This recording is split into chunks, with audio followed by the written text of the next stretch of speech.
Alright, so today we are going to change the burst disc on the GX 5K2, and it's going to be the same thing as the 5K1 or even the CS4 models. They all have the same assembly for the burst disc. So first thing you're going to notice when you open up your compressor, you're going to have a toolkit most likely. You're going to have the three-way with the larger compressors, or you're going to have a toolkit, and in that toolkit it's going to be the gold wrench, the little bar, and the 14-17 millimeter wrench. So first thing we need to do, where's your burst disc? Burst disc is underneath this brass. You're going to see it's the same setup on the CS4s and the K1. So what we're going to do, you take the 14 millimeter side, you're going to loosen this. Underneath that is the actual burst disc. Now once that's loose, grab your gold wrench or the three-way, whichever one you have. And then loosen that. So underneath this is the actual check valve as well. You'll see a spring when we get this off. Underneath the spring is a check valve. Easy way to get that out. You know, make sure you're wearing safety glasses when you do this kind of stuff. But you can turn the compressor on. It'll actually create pressure. It'll pop it out. It'll, you know, come up a little bit, but it'll get it out of there. It's kind of hard to grab unless you got some really good tweezers to get down in there and get it. But you can get the spring out, and then you can get that check valve out. Clean it up with a Q-tip or something similar, and then put it all, put it all back together. But what we're mainly after today is this. That is our burst disc. So this burst disc is good. So it's probably going to be bubbled up a little bit. It's going to have like a little bubble in it.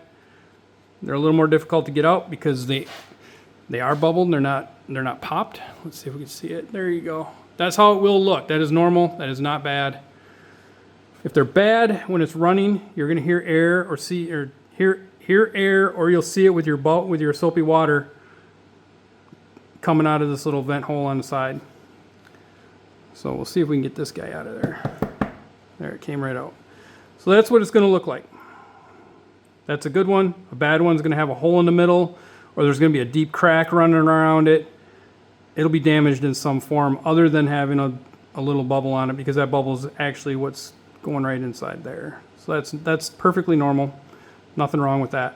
So to reassemble a new one, get your new burst disc, set it in there, make sure it's flat. You don't want to have it cockeyed or kinked or anything like that. Make sure it's absolutely flat. Take this piece, and when you get it on there, run it all the way down until it stops. And then you're just going to snug it on. Not real tight. And this has a rubber O-ring on it.